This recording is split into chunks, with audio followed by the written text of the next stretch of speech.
Welcome to Meet the Press Now. I'm Chuck Todd reporting from Washington. We begin this hour with the Republican presidential frontrunner and former reality TV star Donald Trump preparing to surrender authorities in Georgia in prime time, and he's playing executive producer by doing it and timing it the way he's doing it. He's doing it less than 24 hours after skipping the first Republican presidential debate. Moments ago, the former president left his residence in New Jersey. Here are pictures of his motorcade leaving Bedminster. Don't worry, we are not lingering on this. It's not really that necessary as Mr. Trump now heads to Georgia. He'll be booked at the Fulton County Jail in his fourth indictment in 4 months. This time, he'll face 13 new criminal counts tied to alleged racketeering. It's a scheme that Fani Willis says was used to try to overturn Georgia's presidential election results. When he officially surrenders, he's expected to be fingerprinted, and he'll have his mugshot taken, much like his other co-defendants have experienced this week when they turned themselves in. One of those mugshots, of course, is Trump's former White House Chief of Staff, Marc Meadows, who, after trying to get a delay, ended up, because of a court order, surrendering this afternoon. And the District Attorney, Fani Willis, is now seeking an October 23rd trial date. Yes, this October, not next October. An October 23rd trial date for all 19 defendants. It'd be a full 5 months earlier than her initial request, which legal experts agreed was itself a highly ambitious time frame given the sheer number of defendants and the complexities of this case.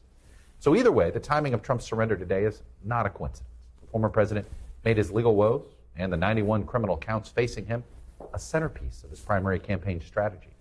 And so far, at least judging by the polls, it appears to be working. Last night's Republican debate further reinforced how entrenched Donald Trump is as the leader of the Republican Party, and that there's really no sign of that changing anytime soon. 6 of the 8 candidates on stage last night, including his top primary rival, pledged to vote for him, even if he's a convicted felon. Watch. You all signed a pledge to support the eventual Republican nominee.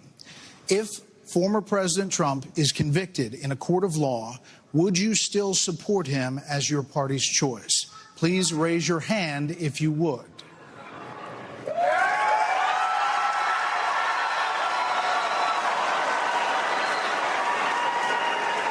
Just hold on. That visual moment, folks, just stick with me here a second. That visual moment, I think it does more to explain where the party is. You saw it. It was reluctant. Only one was enthusiastic, the guy in center stage there, Vivek. And then you saw Ron DeSantis look left and right. Then he raises. Just the way it played itself out said a lot. Trump did emerge from last night's debate relatively unscathed. The field spent very little time talking about the elephant not in the room and a lot of time talking about the candidate on stage they apparently viewed as their biggest threat, a single-digit candidate right now, Trump acolyte Vivek Ramaswamy. In fact, the only real pushback against the former president came on the issue of Mike Pence's refusal to obey Trump's demands that he essentially violate the Constitution on January 6th.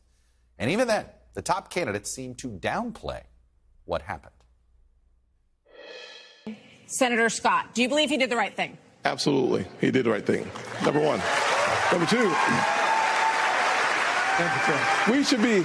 we should be asking ourselves a bigger question about the weaponization of the Department of Justice. Governor DeSantis, do you believe that Mike Pence did the right thing on January 6th? So here's what we need to do. We need to end the weaponization of these federal agents. I think the American people deserve to know whether everyone on this stage agrees that I kept my oath to the Constitution that day. There's no more important duty. So answer the question. I've answered this before. So yes. Why are we? Mike did his duty. I got no beef with him. But here's the thing: is this what we're going to be focusing on? Mike Pence stood for the Constitution.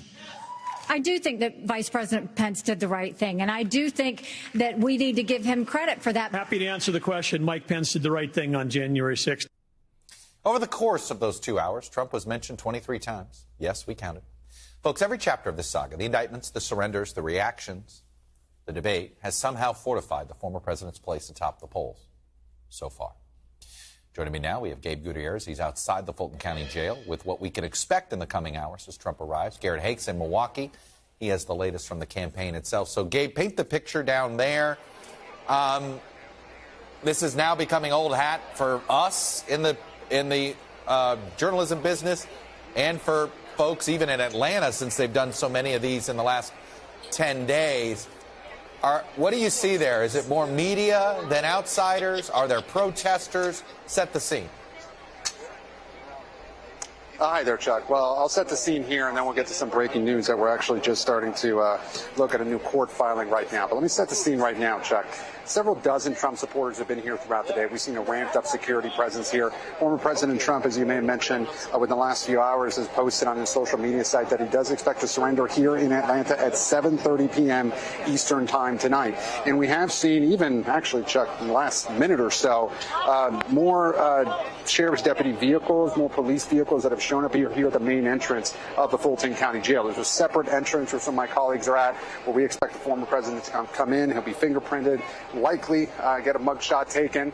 And we've been getting those mugshots relatively quickly after each of the defendants have surrendered. You mentioned two of the most recent ones that we just got this afternoon, former Trump Chief of Staff Marc Meadows, who negotiated a $100,000 bond, and also another Trump ally, Harrison Floyd, who was also here, surrendered. But what's different about him, Chuck, is that according to the Fulton County Sheriff, he did not negotiate a bond. So as we understand it, he is still in custody. The only defendant so far that is still in custody.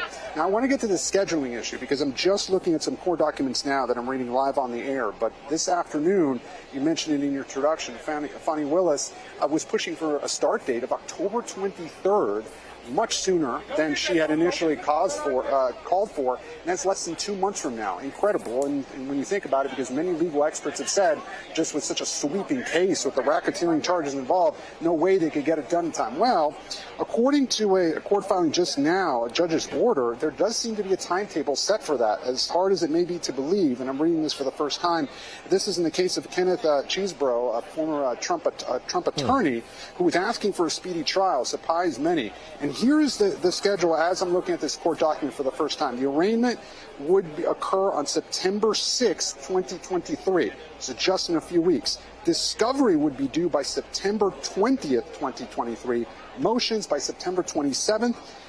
Pretrial conference September 29th. And then a trial would potentially begin on October 23rd, 2023. Now, I have a lot of questions about that, Chuck. Certainly our legal experts would, like to weigh in on that, on whether that's even feasible. One thing I would also say is that this afternoon, the Trump legal team said, look, we don't agree with this. We want to sever our case from anybody that's asking for a speedy trial at this point. Of course, the Trump legal team has said repeatedly that they, want this to drag out potentially until after the 2024 election. But then again, that developing news is that, according to a new court filing, it is possible that at least the judge may be on track to try and get this to an August 23rd start date. Unclear whether that will happen. Gabe, this is all those Kenneth. New developments in the last few hours, Chuck. Kenneth Chesebro. He's the one, because he's one of the unindicted co-conspirators in the federal case as well. He's the one asking for a speedy trial here. Okay.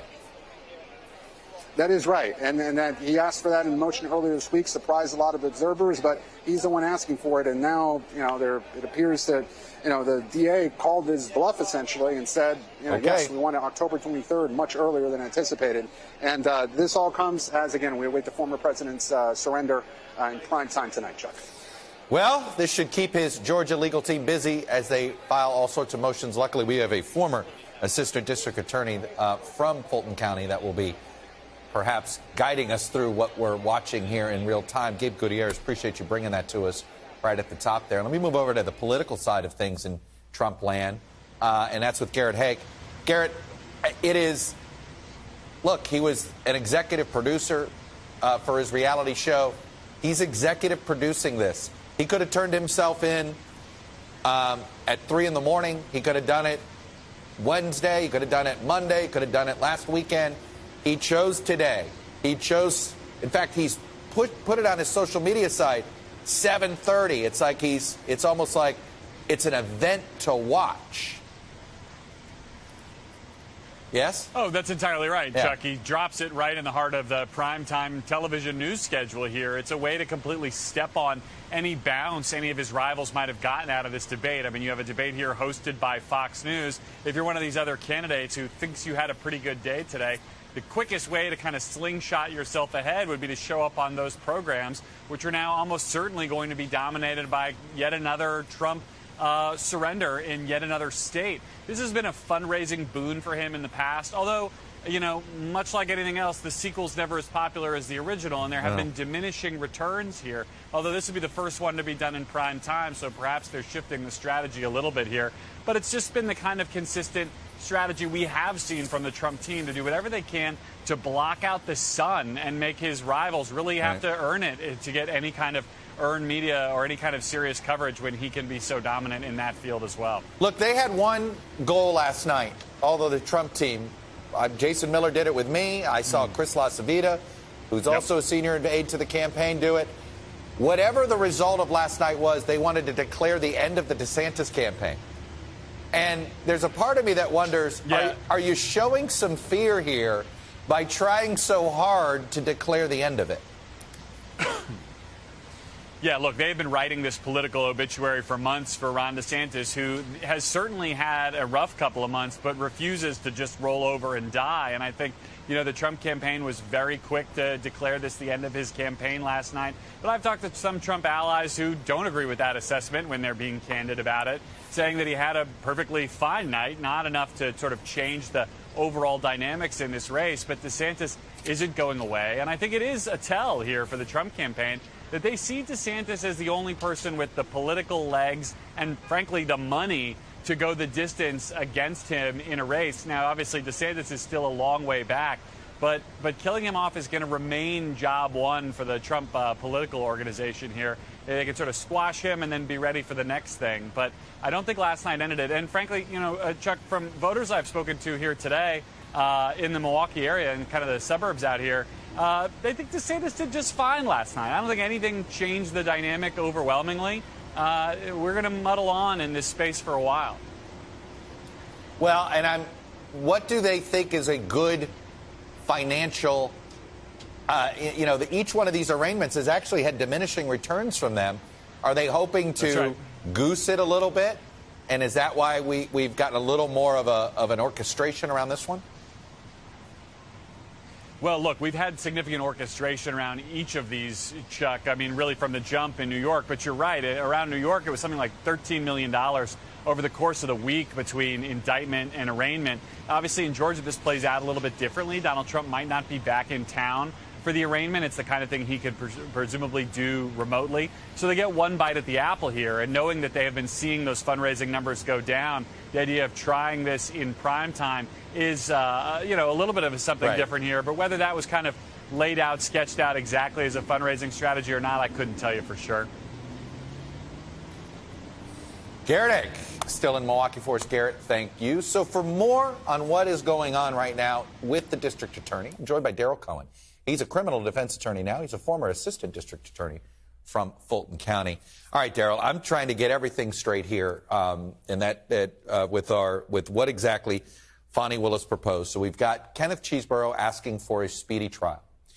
She is asking for a trial. It appears for him for the judges said for him it could be the 23rd of October. Everybody else potentially the 24th. How's this going to play out? Right? Obviously, this is Chesebro that asked for the speedier trial.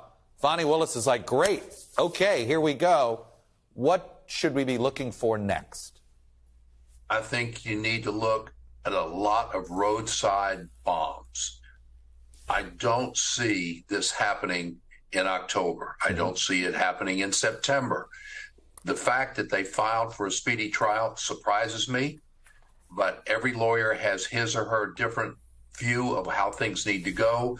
But there's no way, in my view, that the majority of these defendants are going to have a trial way before next year. It'll be next year or the year after. It's just too big. It's too voluminous. Right. There are too many different types of motions that can be filed. And every lawyer has his or her client. And some clients have two or more lawyers. Right. And none of them are going to agree on everything. It's just not going to happen. Okay, but if he wants a speedy trial, could she have to separately try him first? While everything else, walk me through that. It's possible. The judge could sever him or take his case away from the other cases and try just the cases that he's charged with in various indictments, the numbers. I don't see it happening, but I'm not the judge, and I cannot get into the judge's head or into the lawyers that represent him or into Fani's, into the prosecutor's heads. If she tries him first, that will certainly give all of the other defendants an opportunity to see what the cards are on the table. They'll be turned over as opposed to hidden. So she doesn't want to sever this either, correct? That would be my guess. My guess is Fani would like to try all of these cases together at the same time, so no one has no one has the opportunity of getting a break and seeing what's going on. All right, but you have a right to a speedy trial. And absolutely. Cheeseborough has this right to ask for it. He's asking for it. We've already heard Trump may ask to sever from Cheeseborough.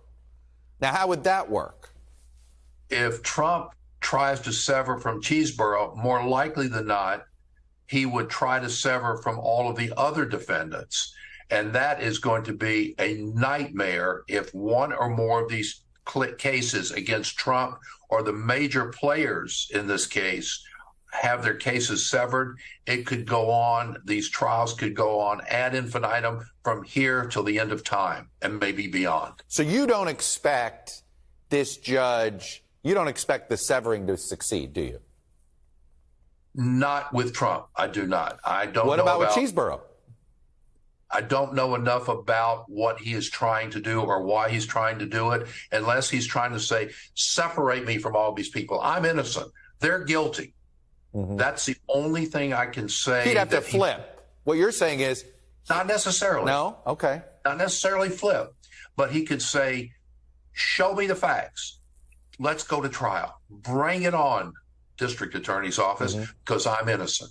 They may not be. The facts against them are far worse than they are against me. That may be what he's trying to say. So he's not brought down by all of the charges, because if there is testimony, witnesses, 1, 2, 10, whatever number of witnesses there may be, if he or she testifies about one person that's in that courtroom and the testimony is really difficult to absorb, really tough against that defendant, then all of the defendants will feel like they're going to go down and they'll be sinking with an anchor attached to their heads, not just their feet, but to their heads. So, all right.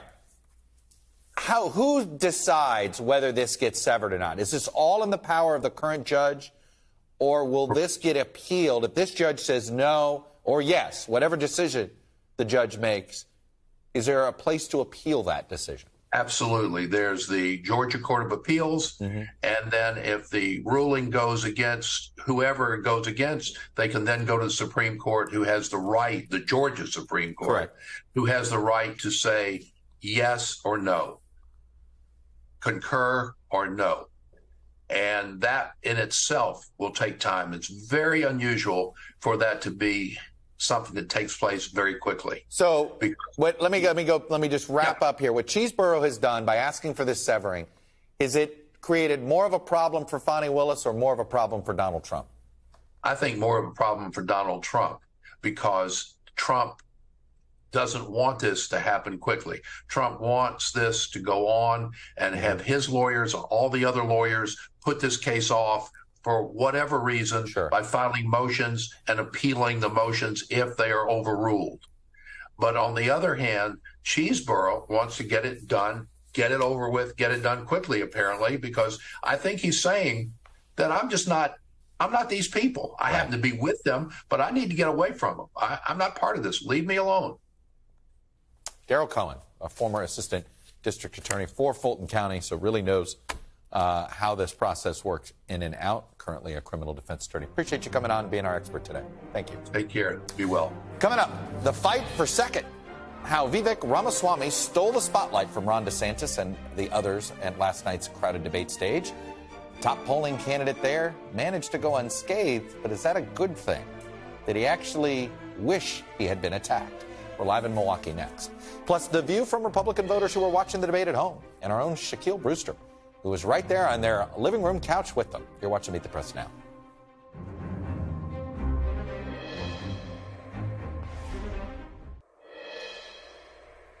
Welcome back. One of the big things we were watching for in last night's debate was how would Ron DeSantis, who's been consistently polling in second place, handle incoming attacks. But it turned out DeSantis wasn't the main target after all. Instead, it was the political newcomer and Trump acolyte, businessman Vivek Ramaswamy, who took the brunt of the punches.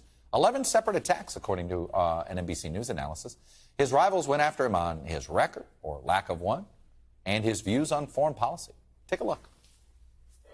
I've had enough already tonight of a guy who sounds like ChatGPT standing up here.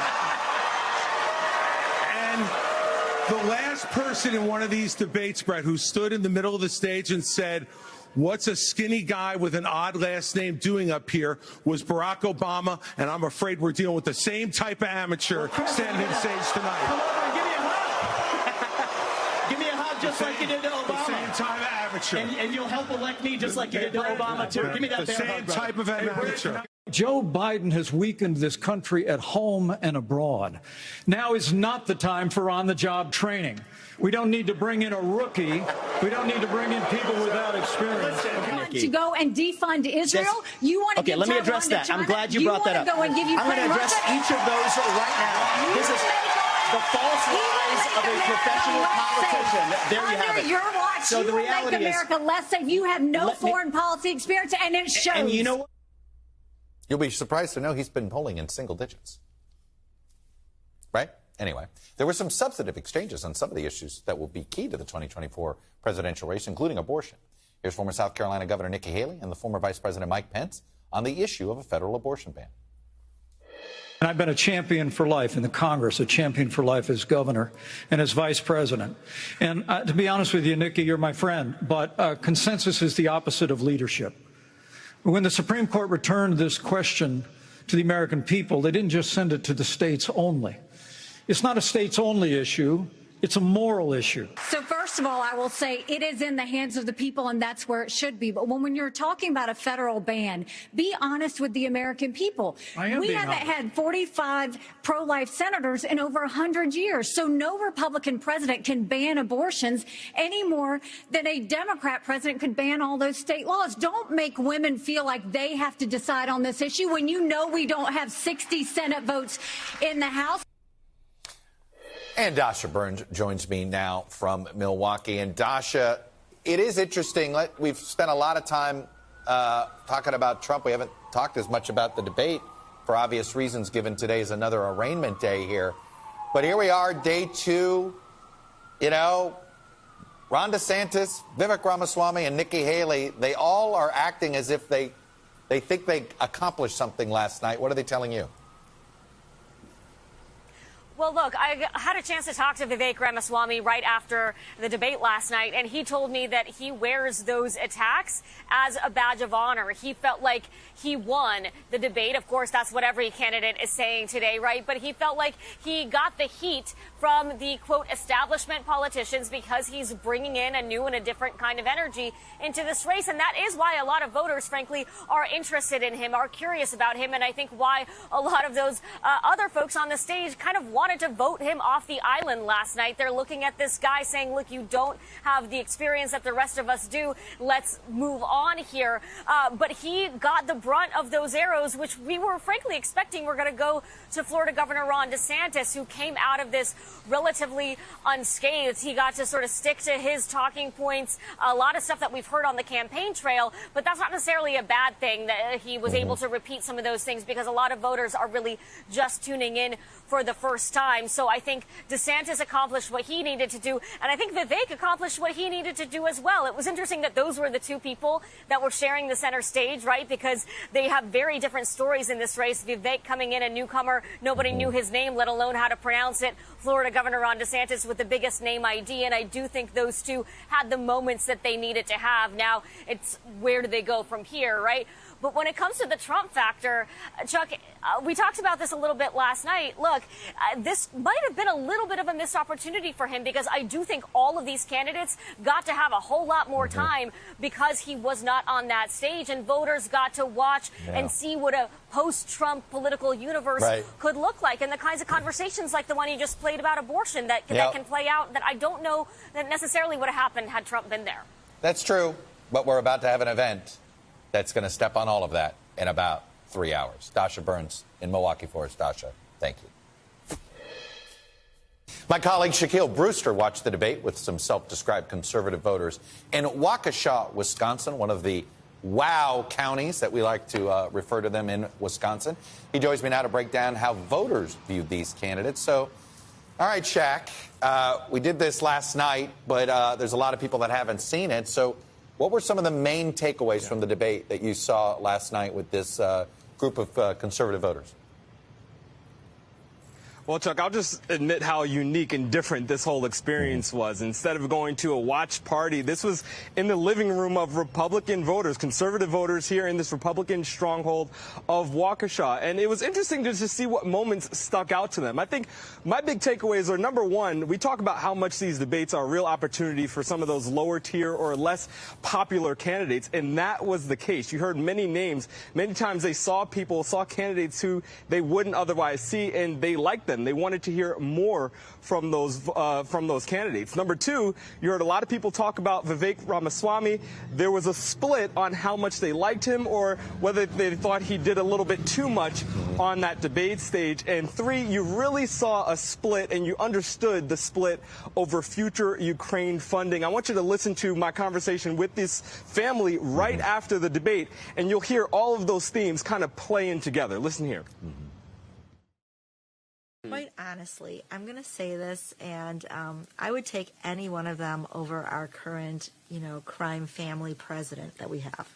I really like the initial Nikki Haley when she had that Margaret Thatcher quote, but then I really just fell off the cliff with her when she came to foreign policy because, again, for me, I want to be safe, and I disagree with her foreign policy on Ukraine and Russia. Scott, I like Scott. He impressed me to the point where I would like to see him in a discussion. You want to see in a narrow field? That young man, Vivek Ramaswamy. Yes, he's he speaks very well, and he tells the people what they really want to say. I just think he's really good. Mike Pence just needs to go away. I'm tired of seeing Trump Pence signs as I drive down the road. I just want to see Trump and anybody else besides Mike Pence.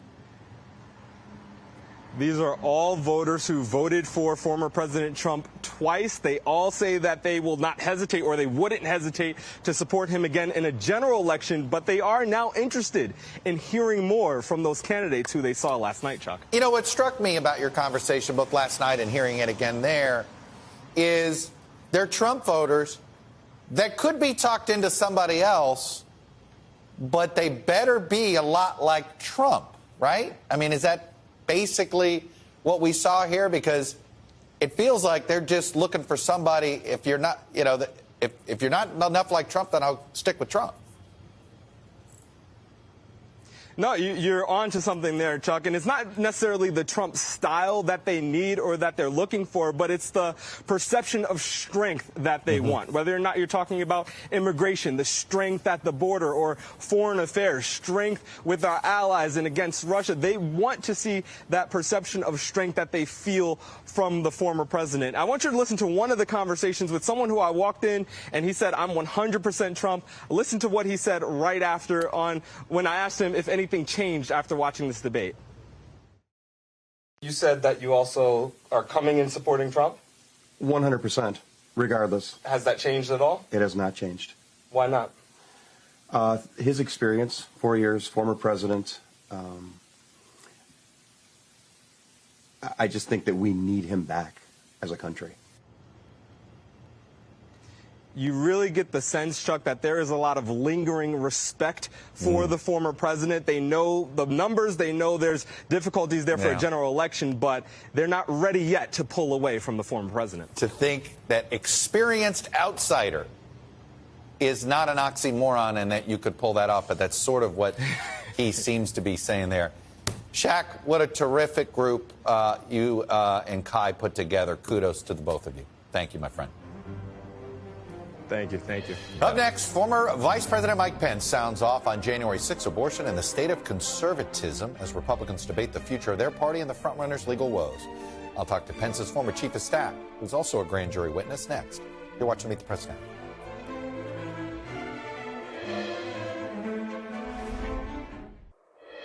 Welcome back. According to our NBC News tally, no candidate spoke more last night on the debate stage than the former Vice President, Mike Pence. He was also the main voice for traditional Reagan-era conservatism, like countering Russia on the world stage and a faith-driven approach to abortion. But arguably his biggest moment last night came while defending his actions on January 6th and criticizing the motives of his former running mate. Take a listen.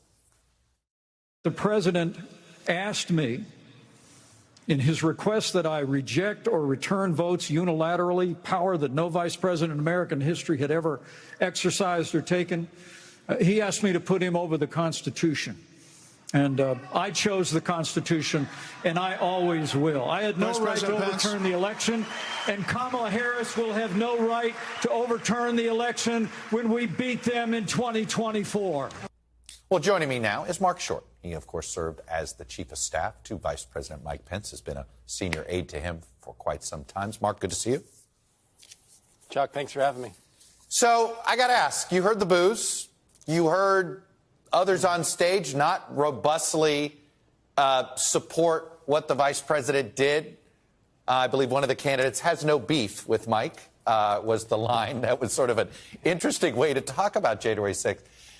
What's your sense of where the party itself is? Forget what we think in the news media or the punditry class, what those folks on stage think. Do you think the rank-and-file Republican voter is ready to accept the vice president's explanation and embrace him potentially? Well, I think he's always going to be proud of the fact that he upheld his oath to the American people and the Constitution of the United States, and he's never going to waver from that, Chuck. And I actually was pleased that the vast majority of the people on the stage also shared the viewpoint that he did his duty on that day.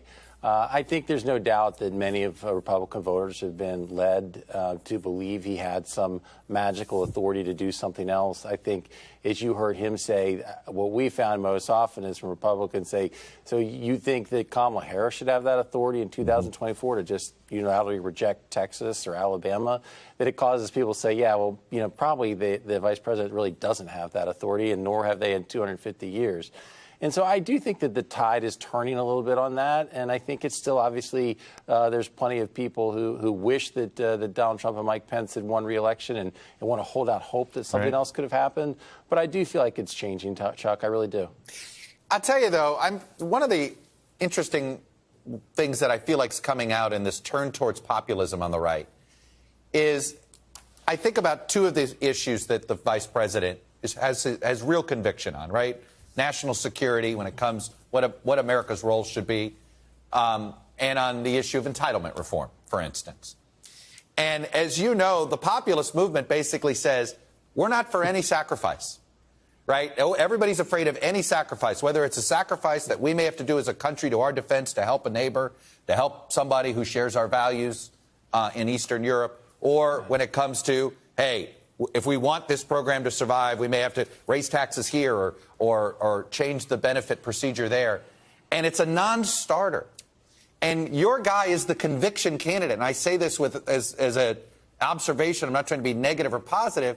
And I feel like convictions aren't mattering to a certain part of the Republican base right now. Do you agree with that? I think we'll see, Chuck. I don't know. I sort of feel like last night is kind of the starting point of this race. I think everything else was kind of a preseason. But, I accept your point. I do think that there is certainly a populist push right now inside our party. But there's populism and then there's just simply fraud. And I think that some of the people that, are on that stage last night actually have been presenting a fraud because they're not really pushing a populist view. They're basically taking diametrically opposed views they had just a couple years ago. Who is some? Name names. I don't mean like, look, Vivek, just a couple cycles ago, Vivek maxed out to Alan Grayson's wife in a Democrat primary in Florida. Florida. This isn't like a moderate Democrat. It's from the most radical Democrats. Now, somehow he's become, a darling, presented himself as a darling of the right. And I think that if you actually look into his record, he still hasn't disavowed the fact that he advocates a 60% death tax, Chuck. I mean, that's more liberal than Bernie Sanders or Elizabeth Warren's positions on what does it tax. say about our current information ecosystem that he kind of hacked his way to the front runner of that stage last night? I'm not saying he's the front runner in the nomination, but he kind of hacked his way to relevancy here, essentially by figuring out how to play certain notes, as you're kind of saying. Yeah, well, I'd say by echoing Russian bots on social media is more or less the way that he's gotten his following, which I think is unfortunate. But I think that's why it's important to have debates like this, Chuck, to actually expose people who don't really have convictions. And I think it's important for voters to see those who do. And we can have honest disagreements about whether or not there should be support for Ukraine. I think that, if you listen to the vice president's perspective, it's saying the whole reason I'm suggesting this is so we actually don't have to send American troops there. Because if they invade a NATO country, we will. And so, but I think that's an important policy conversation, and it's good for us to have that conversation so people can see those who actually have convictions versus those who are echoing talking points they've heard on social media. You think Donald Trump can win the general election or not? I don't know what would have changed since 2020, Chuck, that in the last 2.5 years somebody would say, after what I've seen now, I'm in favor of Donald Trump. So I think that the hurdle would be hard. But, I don't think that Joe Biden is a particularly strong candidate. So it's hard to sit here and say there's no possibility for that pathway. Is that why it's hard to make a case against an electability case against Trump? Because Biden's numbers are low right now? I think partially. I think that's right. I think that you've seen the numbers that suggest that the vast majority of voters prefer neither option. And so I think that it's hard to argue that there's no pathway for Donald Trump. But I think that there are others on the stage that offer conservatives a better course for the future of our country. During his counter-programming event, the former president, he was kind of getting egged on about this idea that we're going to have more violence and there's going to be this clash, and he didn't denounce it, right? He just sort of does what he does sometimes, which is like, people have a lot of passion. I don't know, and it's a very uncomfortable way he seems to go about it. You and the vice president had a front row seat to the idea that these supporters can turn violent. What is your level of concern about violence on the campaign trail this cycle? I don't know that my concern is high, but I certainly think it should be denounced unequivocally. I think that it's very important that we have peaceful elections and peaceful debates and peaceful opportunities to share different viewpoints. I think that's a hallmark of our democracy, and no leader should anyway be encouraging it or condoning it. What do you make of the former president's inability to basically just sit there about it?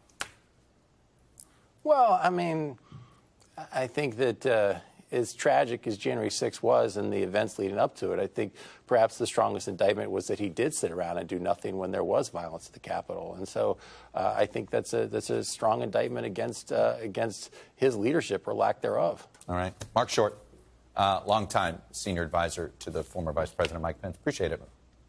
Thank you. Thanks, Chuck. Thanks for having me. All right. Joining me now on set, because we need to talk more about this debate. I mean it. Eugene Daniels, White House correspondent for Politico, NBC News political analyst. Sarah Chamberlain, president and CEO of the Republican Main Street Partnership. Mo Lathy, Democratic strategist, executive director of the Georgetown University Institute of Politics and Public Service. And Matthew Continetti, senior fellow at the American Enterprise Institute and a columnist for Commentary Magazine. You guys have title back. Segment's over, right? That's a lot of good titles there.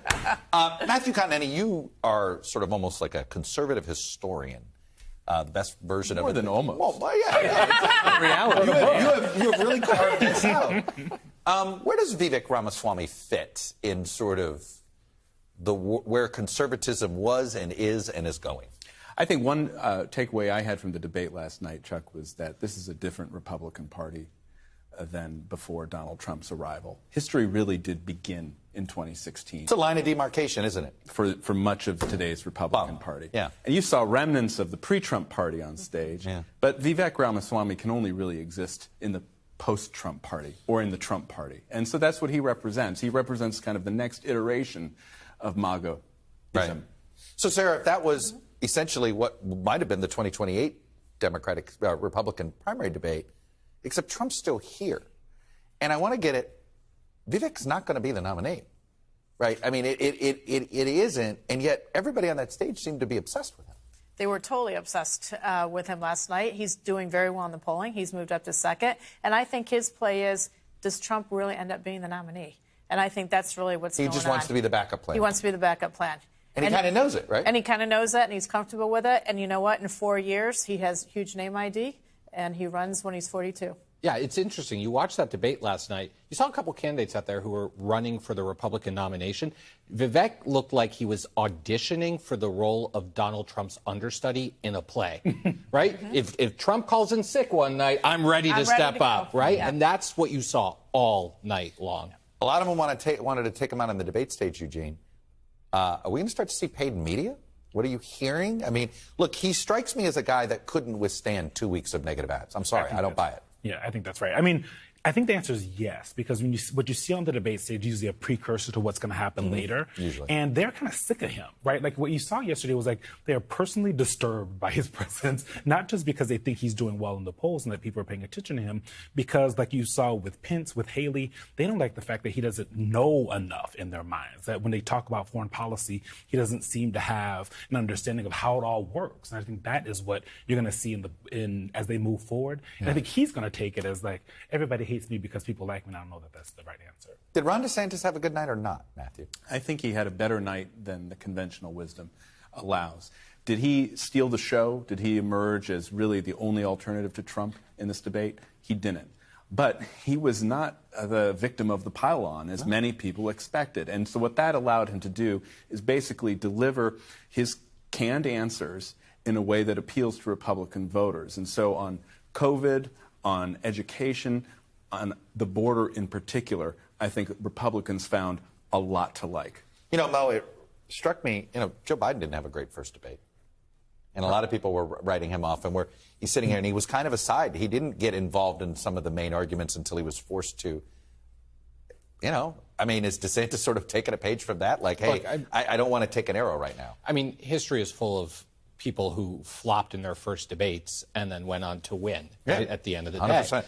And all that really matters, honestly, no matter how much we all sit around and talk about this, and people are talking about it all over the country, all that really matters is how they're talking about it in living rooms across Iowa, right? Because Iowa is all that matters. If Donald Trump wins the Iowa caucus, it's done. It's done. Yeah. If he barely wins the Iowa caucus and someone's right on his heels, now we're talking about people living for another day, maybe. Yeah, maybe. I don't. Maybe. Yeah. Right, but it's a different race. Yes. Yeah. So, DeSantis still has time. The problem is DeSantis came in with such high expectations, not into the debate, but into the campaign, and he's been steadily on the decline. He's got to rebound at some point, or else people are going to start seriously looking for an alternative to him. Let's talk about the Palmetto State duo, and that.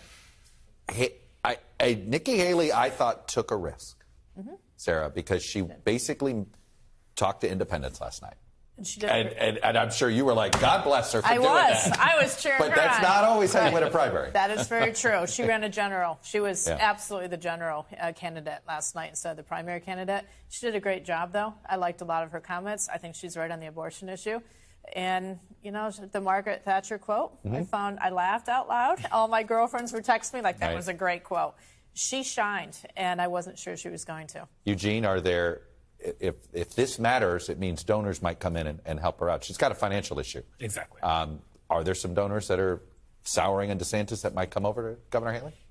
I don't think yet. I think yesterday the people looked at her and people were a little surprised by how well she did. But it's hard to see if she did well enough to start snatching people's money away from them, right? I don't know that she did that. Partly because her answer on abortion, while it was a general election answer, it also was one that is not with the base of the Republican Party, right? Yeah. That's not where a lot of the conservatives are. That's not where a lot of the strong part of the party is when it comes to abortion. And Tim Scott, her counterpart, he was barely there. Like, he was one of those folks that you barely saw there. What do we make of Tim Scott? I mean, he's got so much. You look, it's like, it's the stock I would want to buy when you're looking right now, right? It's the IPO you want to buy. He's got a huge treasure trove. Great story. Thanks to his donors. He's got a great biography.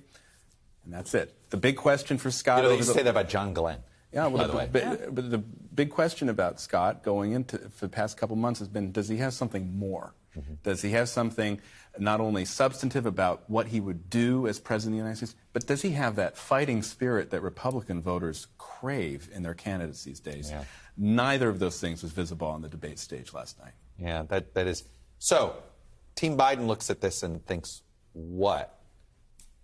I think, look, I think the Biden campaign has probably still got their sights squarely set on Donald Trump, right? They didn't take a lot of hits last night. I think we all thought Biden would take more hits. I mean, and that was Fox the other News set it up right? to try to. They had an interesting marketing strategy. They knew that people were coming to watch them that had left them, so they wanted to say virtue signal a bit. But the candidates didn't really do Biden. Sure, but I also think back to the 2020 Democratic primary debates, and there were a couple of candidates who were hit after the fact. People were questioning, why weren't you going after Trump a little bit more? Remember that. Anybody that was watching the Democratic primary debates in 2020 already knew how they felt about Donald Trump. They were looking for the person they thought. So you think it's the same phenomenon? And I think there's some of that, too, right? Yeah. Sure, take the obligatory shot at Biden here and there if you're a Republican. But what you got to do is show that you can stand up, that you can be the grown-up on the stage, that you can, look, voters don't vote for president up here. They vote for president here, right? People have to have an emotional connection to a candidate. That's what they need to be doing, is developing that emotional connection rather than litigating a case against the Democratic candidates. And the Biden folks are feeling really good, honestly. Like, I got text messages all night and this morning of people saying when they're thinking about the general election, it doesn't matter who the candidate is, they feel like the Republican Party is too far right on the issues that they feel would take people there. I don't know if they're right or not, but that is how they're feeling, because they're I think simply thinking about every time they see abortion, general election. Every time they hear him talk about abortion, they think that it's a winner. But Donald Trump, Biden can only beat Donald Trump. Like, he needs Trump. Anybody else on that stage yesterday, I think, beats President Let's talk about Biden. Chris Christie. Did he provide the service he planned? He sort of claimed. What did you think? There were two pieces of conventional wisdom going in. One was that everyone was going to pile on DeSantis. That didn't happen. And the second piece of conventional wisdom was that Chris Christie would be there, like, Scarface at the end of the movie, just kind of spraying everybody with attacks. He didn't. In fact, some of his early answers were very dense and policy-driven about his record in New Jersey. Well, he got put on the defensive about his record. Yeah, I guess so. Which again, I thought was a little. But on crime later on, he did this. On crime later on, he did the same thing. Kind of went into detail, which is not what people were expecting. I wonder whether Christie, because he's also running a one-state strategy in New Hampshire, is thinking maybe, you know what? Maybe for those New Hampshire voters and the independents in particular, or maybe even some disaffected Democrats, I need to give them a little bit more than just the attacks. It was interesting. All right. We'll see. Burgum and Asa make the next debate? No. Wow. Okay. That was across the board. Eugene, Sarah, Mo, and Matt, thank you much. Still to come, we heard from both the Pentagon and President Putin today on the deadly plane crash that reportedly killed one of Putin's top foes, Wagner chief Yevgeny Prigozhin. You're watching Meet the President.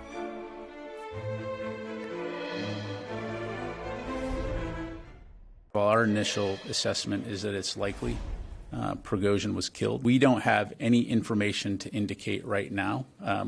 The press reporting stating that there was some type of surface-to-air missile that took down the plane. That we assess that information to be inaccurate. Welcome back. That was the spokesperson over at the Pentagon this afternoon with the latest assessment from the U.S. government of what we believe happened in that plane crash in Russia yesterday. It was reportedly carrying Wagner Group leader Yevgeny Prigozhin. Pentagon says their assessment is ongoing, but they do not know how or why the plane crashed. Meanwhile, in Russia, Vladimir Putin made his first public remarks today, acknowledging the apparent death of Prigozhin. He called Prigozhin, quote, a man of complicated fate, and that he made serious mistakes in his life. Joining me now is Michael McFaul, former U.S. ambassador to Russia and NBC News international affairs analyst. So let me just start with Putin's remarks. Sometimes when in the movies, when the mob guy delivers the hit, he brings a deli platter to the family and says he's and doesn't sort of admit he was behind it. Those remarks almost kind of make it seem like he's admitting he was behind it. Well, he's trying, Chuck, to find this delicate balance between saying that he was a traitor and he said he made serious mistakes, right? But on the other hand, he doesn't want to be the guy that assassinated somebody who in Russian circles, and with some Russian soldiers, is still very popular. And that's the place he wants to be. And that, I think, tells you about the dilemma of this assassination. Because on the one hand, does it consolidate Putin's power? Does it take off the board a charismatic leader who had guys with guns behind him that could threaten Putin? Yes, that consolidates his power. On the other hand, that he was so popular and that people are mourning his loss. They're putting flowers there. They're talking about we need revenge. That's a problem for Putin. And that's why you get this mixed message. Does Wagner have a leader that could fill this void? I don't think so. Not to my knowledge. A lot of the leaders were taken out in that plane assassination crash, whatever we're calling it. It's not to say that they couldn't be reconstituted. But what I do think is probably going to happen is that they will not reconsolidate. I think one of the stories out there, why did he let this go so long, is one, he didn't want to take Prigozhin out when they were all mobilized marching to Moscow. That was prudent. But I think they also wanted to keep them on the battlefield, so to speak, right, in Africa, maybe ready to go back into Ukraine. I think that's highly unlikely now. Listening to the traffic of pro-Wagner people on Telegram, they're not very enthusiastic about supporting the Kremlin right now. Well, let's talk about what does this mean in Niger? What does this mean in some of these African countries where either they supported in Niger, apparently supported that coup, perhaps with the help of Wagner, and certainly a bunch of other African nations look to Wagner for security. What happens? I hope they just shut down and go home. That would be good for us. That'd be good for democracy. Remember, the Wagner folks are always supporting coup leaders and autocrats. They're not supporting small d Democrats in Africa. Most certainly, it's good news for Ukrainians. You listen to the Ukrainians; they're delighted that this criminal, this horrible person that killed a lot of Ukrainians, is now dead and his forces are in disarray. Maybe they'll reconstitute it, but I think it's going to be hard. I don't think it's going to be as easy as some people assume. And do you expect Prigozhin to be turned into a martyr? I mean, does he have that kind of following? For some, yes. The hardcore nationalists, those that have been upset with the way that the Russian conventional forces have been fighting, General Gerasimov, Minister Shoigu, Defense Minister Shoigu, he said a lot of things during his mutiny moment that they all sympathize with. It doesn't mean they're going to lead a coup. We need to be clear. It doesn't mean Putin's in trouble, but are there a lingering legacy from this? And the Russians love their martyrs, Chuck. This is a cultural thing as well. I suspect that will linger for a long, long time and not be a motivating force for those fighting on the battlefield. It's one thing to keep people in place through coercion and fear. It's another thing to inspire them. This is not inspiring people on the battlefield, and that's a good thing as far as I'm concerned. Right. No, exactly. I get where you're going there. Ambassador McFaul, appreciate having your expertise on the show. So thank you, sir. Yes. And thank you all for being with us this hour. I'll be back tomorrow with more Meet the Press Now. NBC News Now's coverage continues with my friend Hallie Jackson right now. Thanks for watching our YouTube channel. Follow today's top stories and breaking news by downloading the NBC News app.